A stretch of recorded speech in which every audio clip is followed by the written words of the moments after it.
ഷിബ്ല, ഞാൻ ഷിബ്ലയെ ആദ്യമായിട്ട് ഇന്റർവ്യൂ ചെയ്യുന്നത് ഷിബ്ലയ്ക്ക് ഓർമ്മയുണ്ടായിരിക്കും മറ്റേ ഫോട്ടോഷൂട്ടിന്റെ സമയത്ത് സ്വിംസ്യൂട്ടുള്ള ഫോട്ടോഷൂട്ട്. ആ ഫോട്ടോഷൂട്ടിന് ഭയങ്കരമായിട്ട് വൈറലായിരുന്നു. ഷിബ്ല ഒരുപാട് വിമർശനങ്ങൾ കേട്ടു. നമ്മൾ അതിനെക്കുറിച്ചൊക്കെ ഒരുപാട് ചർച്ച ചെയ്തിട്ടുണ്ടായിരുന്നു. അതിനുശേഷം എപ്പോഴെങ്കിലും ഈ കരിയറിലോ അല്ലെങ്കിൽ പേഴ്സണൽ ലൈഫിലോ ഈ ബോഡി ഇമേജ് അതിനെ ആസ്പദമാക്കി ബോഡി ഇമേജ് കൊണ്ടുള്ള ഇഷ്യൂസ് നേരിട്ടിട്ടുണ്ടായിരുന്നു?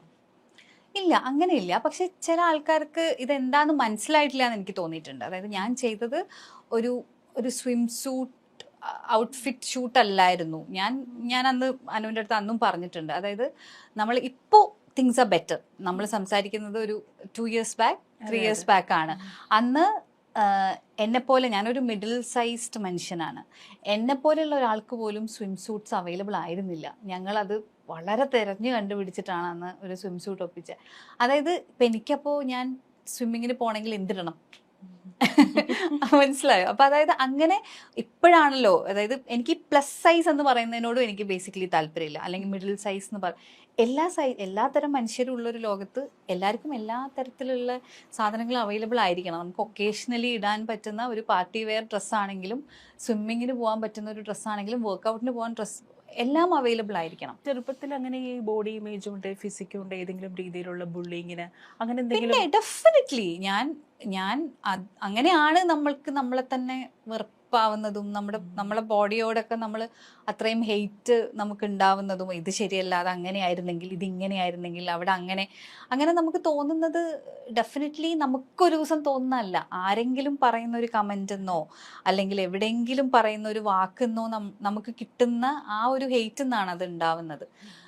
ഞാൻ പറഞ്ഞിട്ടുണ്ട്, ഞാനൊരു ഡിഗ്രിക്കൊക്കെ പഠിക്കുന്ന സമയത്ത് ഞാൻ കുറേ രാത്രികൾ ഇങ്ങനെ കിടന്ന് കരഞ്ഞിട്ടുണ്ട്. ബിക്കോസ് ഞാൻ എല്ലാവരും കഴിക്കുന്നത് പോലെ മാത്രം ഭക്ഷണം കഴിക്കുന്ന ഒരാളായിരുന്നു. ഐ വാസ് നെവർ ഒരു ഓവർ ഫുഡ് കഴിക്കുന്ന ഒരാളേ ആയിരുന്നില്ല. പക്ഷെ നമ്മൾ ഭക്ഷണം കഴിക്കാനിരിക്കുമ്പോൾ ആൾക്കാർ ഇങ്ങനത്തെ കമൻ്റൊക്കെ പാസ് ചെയ്യും. മതി എനിക്ക് അങ്ങനത്തെ സാധനങ്ങൾ എനിക്കത് ഭയങ്കര പ്രശ്നമാണ്. ഞാൻ എൻ്റെ വീട്ടിൽ ഇപ്പം എനിക്കറിയാവുന്ന കുറച്ച് സുഹൃത്തുക്കളുണ്ട്, അവർ അത്യാവശ്യം വണ്ണമൊക്കെയുള്ള ആൾക്കാരൊക്കെ ഉണ്ട്. അങ്ങനത്തെ പരിപാടികൾ പറഞ്ഞാൽ ഞാൻ ഭയങ്കര സ്റ്റേണായിട്ട് പറയും, അത് പറയരുത് കേട്ടോ. ബിക്കോസ് നമ്മൾ കഴിക്കുമ്പോൾ whatever we are getting that will directly go inside എന്ന് എനിക്ക് തോന്നിയിട്ടുണ്ട്. Because we are intaking something. അപ്പോൾ ആ പറയുന്ന സാധനങ്ങൾ നേരെ അങ്ങ് പോവും, എവിടെയും ഒരു തടയില്ലാതെ. അതെനിക്ക് ഭയങ്കര പ്രശ്നമാണ് തിന്നുന്ന സമയത്ത്. പിന്നെ ഞാൻ ഉപ്പയും കൂടെ പോകുമ്പോൾ ഉപ്പൻ്റെ വൈഫാണോ എന്ന് ചോദിച്ചിട്ടുണ്ട്. ബിക്കോസ് ഉപ്പ ലൈക്ക് മമ്മൂട്ടി മാതിരിയുള്ള ഒരാളാണ്, ഭയങ്കര ഏജ് ഇൻ റിവേഴ്സ് ഗിയർ ഉള്ള ആളും കൂടിയാണ്. ആൻഡ് ഞാൻ ഫുൾ ഹിജാബിലൊക്കെ ആയിരുന്നു. അപ്പോൾ എന്നെ കാണുമ്പോൾ പെട്ടെന്ന് തോന്നിയത് ഉമ്മയോട് സിമിലാരിറ്റി ഉള്ള പോലെ. ഞാൻ ഒരു ദിവസമൊക്കെ ഞാൻ ഉപ്പൊക്കെ എങ്ങനെ റിയാക്ട് ചെയ്യേണ്ടതെന്ന് അറിയില്ല, ഭയങ്കര ഓക്വേർഡായിരുന്നു. അത് കഴിഞ്ഞിട്ട് ഞാൻ പോയി ഇരുന്നിട്ട് ഞാൻ കുറേ കരഞ്ഞിട്ടുണ്ട്. പിന്നെ എല്ലാത്തിനെയും നമ്മൾ ഇതുമായിട്ട് കണക്ട് ചെയ്യാൻ തുടങ്ങും. ഇതുകൊണ്ടാണോ അവർ നമ്മളെ അടുത്ത് ഇങ്ങനെ നിൽക്കുന്നത്, ഇതുകൊണ്ടാണോ നമ്മളിങ്ങനെ ആവുന്നത്, ഇതുകൊണ്ടാണോ നമ്മളെ ഇവർ ഇങ്ങനെ ആക്കുന്നത്, ഇതുകൊണ്ടാണോ നമ്മൾ ടേക്കൺ ഫോർ ഗ്രാൻഡഡ് ആക്കുന്നത്. അങ്ങനെ എല്ലാം നമ്മൾ ഇതുമായിട്ട് റിലേറ്റ് ചെയ്യും. അത് അത്തരത്തിലൊരു വളരെയധികം ഓർത്തഡോക്സ് ആയിട്ടുള്ള ഒരു ഡ്രസ്സിങ് ഇന്ന് ഇപ്പോൾ വളരെ കാഷ്വലായിട്ട് എന്ത് ഡ്രസ്സും ധരിക്കുന്നു. മാത്രമല്ല വിവാഹം കഴിച്ചത് തന്നെ അന്യമതത്തിലൊരാളെയാണ്. അപ്പം സ്വാഭാവികമായിട്ടും സമുദായത്തിൽ നിന്ന് വലിയൊരു ഇഷ്യൂസൊക്കെ ഇപ്പോഴും അത്തരം ഇഷ്യൂസ് നേരിടുന്നുണ്ടോ? അത് ആ സമയത്ത് ആ കല്യാണം നടന്നു, അത് അപ്പോഴല്ലാതെ കൊണ്ട് ഒതുക്കി തീർത്തു, ഇപ്പോഴും അതിൻ്റെയൊക്കെ ഒരു ട്രോമ ഇപ്പോഴും ഉണ്ടോ? ബേസിക്കലി ഈ പറഞ്ഞതുപോലെ ഞാൻ 7ാം ക്ലാസ് വരെ മദ്രസിൽ പഠിച്ച ഒരാളാണ്. അപ്പം എനിക്ക് തോന്നാണ്ട് റിലീജിയസ് സ്റ്റഡീസൊക്കെ നമ്മൾ കുറച്ചൊരു പ്രായത്തിട്ട് നമ്മൾ ചൂസ് ചെയ്തൊക്കെ പഠിക്കണം. ഇല്ലെങ്കിൽ നമുക്ക് എല്ലാ മതവും ഇൻട്രൊഡ്യൂസ് ചെയ്യാൻ പറ്റണം. ഐ മീൻ ലൈക്ക് ഞാൻ പറയുന്നത്, എനിക്കിപ്പോൾ ക്രിസ്ത്യാനിറ്റിയെ പറ്റൊന്നും അറിയില്ല. ഞാനൊരു സ്കൂളിൽ പഠിച്ച സമയത്ത് ഒരു സെൻറ്റ് ജമാസ് സ്കൂളിൽ പഠിച്ചതുകൊണ്ട് I know the basics, like the basics അറിയാം. എനിക്ക് എല്ലാ ഓപ്ഷൻസും തന്നാലാണല്ലോ എനിക്ക് എന്ത് വേണം എന്ന് എനിക്ക് ചൂസ് ചെയ്യാൻ പറ്റുന്നത്. ഞാൻ ഒരു മുസ്ലിം ആയത് because I M born in a Muslim family. എനിക്കിഷ്ടമാണ് അതിൻ്റെ കൾച്ചറും അതിൻ്റെ എല്ലാ കാര്യങ്ങളും എനിക്കിഷ്ടമാണ്.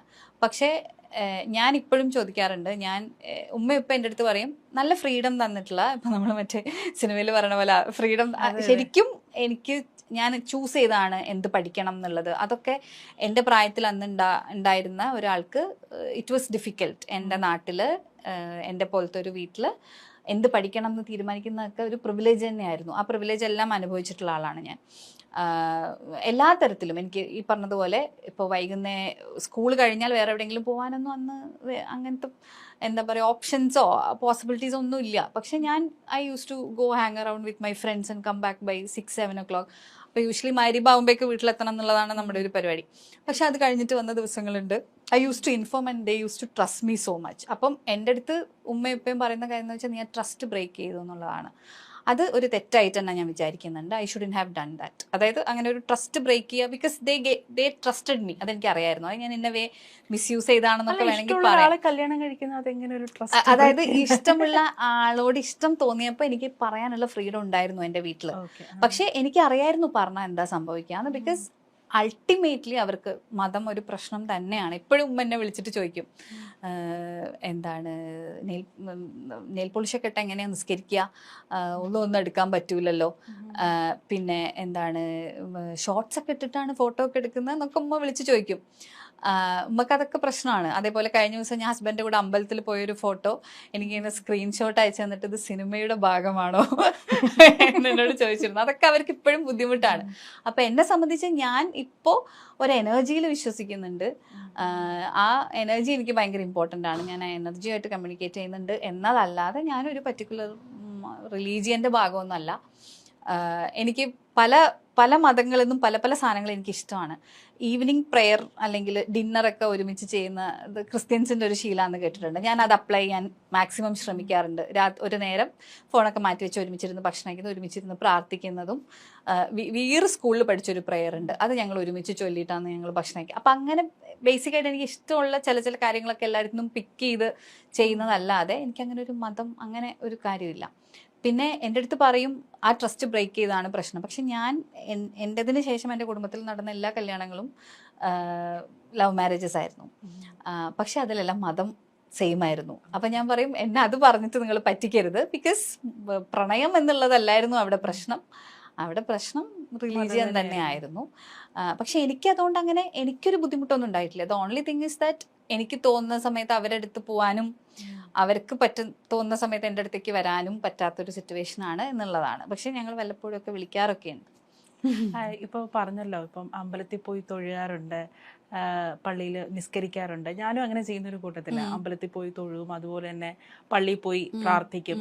വെറുതെ ഇങ്ങനെ കണ്ണുടച്ചിങ്ങനെ പ്രാർത്ഥിക്കും. അവിടുത്തെ കാര്യങ്ങളൊന്നും എനിക്ക് പിടിയില്ല. അപ്പം സ്വാഭാവികമായിട്ടും ഈ അമ്പലത്തിൽ പോയി തൊഴുകുമ്പോഴും ഈ നിസ്കരിക്കുമ്പോഴൊക്കെ ഈ ഒരു എനർജിയെ കുറിച്ച് പറഞ്ഞല്ലോ. ആ ഒരു നിസ്കരിക്കപ്പോൾ കിട്ടുന്ന ആ ഒരു എനർജി, അത് അമ്പലത്തിൽ പോയി തൊഴുകുമ്പോൾ അവിടുത്തെ ഈ മണിയടി ശബ്ദമൊക്കെ കേൾക്കുമ്പോൾ ആ പ്രാർത്ഥനകളൊക്കെ ചൊല്ലുമ്പോൾ ആ സെയിം വൈബ്രേഷൻ കിട്ടുന്നുണ്ടോ? ഡിഫറെന്റ് ആണ്. It's actually different. ഞാൻ ഉംറക്ക് പോയിട്ടുണ്ടായിരുന്നു സൗദിയിൽ. അപ്പം ഞാൻ ഭയങ്കര ഒരു ക്രിറ്റിസൈസിങ് മെന്റാലിറ്റിയിലാണ് പോയത്. Because I was too young. എനിക്ക് തോന്നുന്നു ഡിഗ്രി ഫസ്റ്റ് ഇയറോ ഒക്കെ ആയിട്ടേ ഉണ്ടായിരുന്നുള്ളൂ. അപ്പം എനിക്കങ്ങനെ ഞാൻ ഒരു റിലീജിയസ് റിച്വലിന് പോയതിനെക്കാട്ടിലും സൗദി കാണാം, മെക്ക കാണാം, കഅബ കാണാം എന്നൊക്കെയുള്ള ഇൻട്രസ്റ്റിലാണ് പോയത്. പക്ഷേ നമ്മൾ ആ കഅബയിൽ എത്തുമ്പോൾ there is N energy that നമ്മൾ അറിയാണ്ട് കണ്ണൊക്കെ നിറഞ്ഞു പോകുന്ന പോലത്തെ ഒരു റിഫ്രഷിങ് ഒരു സാധനമുണ്ട്. എനിക്ക് അമ്പലം ഇതുപോലെ ഭയങ്കര പീസ്ഫുൾ ആയിട്ട് തോന്നിയിട്ടുണ്ട് എനിക്ക്. ഈ വിളക്കും അതിൻ്റെ ഒരു ഇതും മണിയുടെ ശബ്ദമൊക്കെ ഡിഫറെൻ്റ് ആണ്. ഓഫ് കോഴ്സ് ദ എനർജീസ് എനിക്ക് ഫീൽ ചെയ്യുന്ന എനർജി ഡിഫറെൻ്റ് ആണ്. പക്ഷെ രണ്ടും എനിക്ക് പീസ് തരുന്നുണ്ട് എന്നുള്ളത് സത്യമാണ്. ഇപ്പൊ മോനുണ്ട്. അപ്പോൾ മോൻ ഏതെങ്കിലും ഒരു പർട്ടിക്കുലർ റിലീജിയനിൽ വിശ്വസിച്ച ആ രീതിയിലാണോ അവനെ ഗ്രൂം ചെയ്തെടുക്കുന്നത്? ഇല്ല, അവൻ വന്ന് ചോദിക്കാറുണ്ട് എൻ്റെ റിലീജിയൻ ഏതാന്ന് ചോദിച്ചു. അപ്പം ഞാൻ പറഞ്ഞു ഹ്യൂമൻ ആണെന്ന് പറയണേ, വേറെ ഇല്ല എന്ന് പറയണം എന്ന് പറഞ്ഞു. അപ്പോൾ ഓക്കെ, അപ്പോൾ ഹിന്ദു, ക്രിസ്ത്യൻ, മുസ്ലിം അങ്ങനെ ഇല്ലേ? അപ്പം ഞാൻ പറഞ്ഞു അത് മാത്രമല്ല മോനു, വേറെ ഒരുപാട് റിലീജിയൻസ് ഉണ്ട്. അപ്പം അതിനെപ്പറ്റി ഫസ്റ്റ് പഠിച്ചിട്ട് if you want follow something you can follow എന്ന് പറയാറുണ്ട്. ഇപ്പോൾ പല നടിമാരും ഞാൻ ഇന്റർവ്യൂ ചെയ്യപ്പോൾ ഇതേ കാര്യം തന്നെയാണ് പറഞ്ഞിട്ടുള്ളത്. കാരണം ഈ സെൽഫ് ഡൗട്ട് വരും, ഇൻഡസ്ട്രിയിൽ തന്നെ നിൽക്കണോ, കാരണം അവരുടെ ആ ഒരു പൊട്ടൻഷ്യൽ അനുസരിച്ചുള്ള വർക്ക് കിട്ടാതെ വരുമ്പോൾ എല്ലാവരും ചെറിയ തോതിലൊരു ഫ്രസ്ട്രേറ്റഡ് ആവും. അപ്പോൾ അപ്പോഴാണ് നമ്മൾ ഈ ഹേമ കമ്മിറ്റി റിപ്പോർട്ടിൽ ഒരു പ്രധാനപ്പെട്ട ഒരു കാര്യം അതിനകത്ത് പറഞ്ഞിട്ടുള്ളത്. അതായത് ഈ പല നടിമാരും അഡ്ജസ്റ്റ് ചെയ്ത് കൊടുത്തിട്ടാണ് അവർക്ക് റോളുകൾ കിട്ടുന്നത് എന്നുള്ളൊരു, അതിനകത്ത് അങ്ങനെ ഒരു പ്രധാനപ്പെട്ട ഒരു കാര്യം ഉണ്ടായിരുന്നു. അത് കേരളത്തിൽ വലിയ രീതിയിൽ ചർച്ചയായിട്ടുണ്ടായിരുന്നു. ശരിക്കും മലയാള സിനിമ ഇൻഡസ്ട്രിയിൽ കാസ്റ്റിംഗ് കൗച്ച് ഉണ്ടോ? ഒട്ടും ഇല്ലാതെ അങ്ങനെ ഒരു കാര്യം വരില്ല. ഇപ്പം ഞാൻ ഇൻ ദ ബിഗിനിങ് സ്റ്റേജ്, അതായത് അക്കക്ഷ അമ്മിണിപ്പിള്ളയ്ക്ക് മുന്നേ ഞാൻ സിനിമകൾ ചെയ്തിട്ടുണ്ട്, ചെറിയ കഥാപാത്രങ്ങൾ ചെയ്തിട്ടുണ്ട്. ആ സമയത്ത് എനിക്ക് ഇങ്ങനെ കുറച്ച് ദുരനുഭവങ്ങൾ ഉണ്ടായിരുന്നു. ഞാൻ ആ സമയത്ത് സിനിമയെ വിചാരിച്ചിരുന്നതേ അങ്ങനെയാണ്. അപ്പം നമുക്ക് already we have a preconceived notion that whoever is calling us is gonna ask something like this എന്നുള്ളൊരു ഫീലിംഗ് നമുക്ക് ഓൾറെഡി ഉണ്ട്. അപ്പം മേ ബി അത് മാനിഫെസ്റ്റ് ചെയ്തതാണോ എന്ന് അറിയില്ല. I had experiences like that. പക്ഷെ കക്ഷി അമ്മിണിപ്പിള്ളയ്ക്ക് ശേഷം മേ ബി അത് ഞാൻ എപ്പോഴും ഞാൻ പറയുന്നത് അതെൻ്റെ ഒരു പ്രിവിലേജ് ആണ്. കക്ഷി അമ്മിണിപ്പിള്ള കഴിഞ്ഞപ്പോൾ ആൾക്കാർക്ക് എന്നെ അറിയാം. സോ ഇൻ്റർവ്യൂസ് കാണുന്നുണ്ടാവും, അല്ലെങ്കിൽ എന്നെ അറിയാമായിരിക്കും. ആ അറിയുന്നത് കൊണ്ടായിരിക്കാം ചിലപ്പം എനിക്ക് പിന്നെ സിനിമകൾ അത്ര കംഫർട്ടബിൾ ആയിട്ടുള്ള എൻവയോൺമെൻറ്റിൽ വർക്ക് ചെയ്യാൻ പറ്റിയത്. പക്ഷേ ഇപ്പോൾ തുടങ്ങുന്ന ഒരാളുടെ അവസ്ഥ എന്താണ് നമുക്ക് അറിയില്ല. But I feel there is A huge difference കഴിഞ്ഞൊരു 5-6 വർഷത്തിൽ ദറ്റ് വളരെ പാഷനേറ്റ് ആയിട്ട് സിനിമ ചെയ്യണം എന്ന് മാത്രം വിചാരിക്കുന്ന ആൾക്കാരുടെ കൂടെ ഞാൻ വർക്ക് ചെയ്തിട്ടുണ്ട്.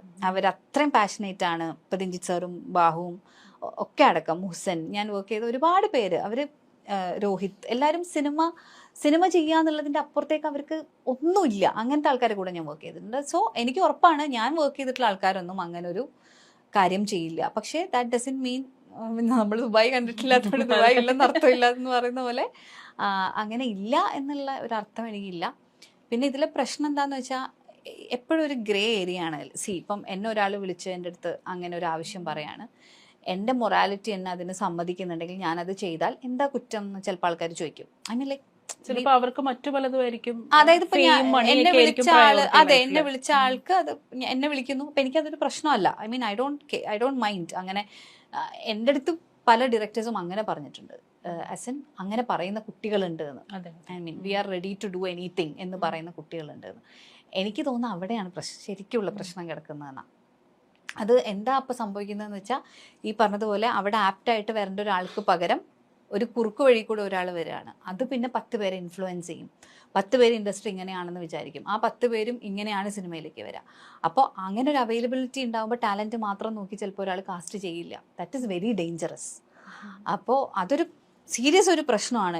ഇറ്റ് ഇസ് നോട്ട് ലൈക്ക് എൻ്റെ ബോഡി അല്ല എനിക്ക് എന്തും ചെയ്യാമല്ലോ. No, you are actually showing a very wrong example to the people who are passionately working on their craft. അപ്പോൾ അത് റോങ് തന്നെയാണ്. യു കാൺ സേ ലൈക്ക് അത് ഞങ്ങൾക്ക് രണ്ടുപേർക്കും ഓക്കെ ആയിരുന്നു. No, that's not the right way. നമ്മൾ എന്തെങ്കിലും ജോലി കിട്ടാൻ വേണ്ടി എന്താ നമ്മൾ ചെയ്യുന്ന, എക്സാം എഴുതും, അതുപോലെ ഓഡിഷൻ ചെയ്യണം. ഓഡിഷനിൽ നമ്മൾ സിനിമയിലേക്ക് വരണം.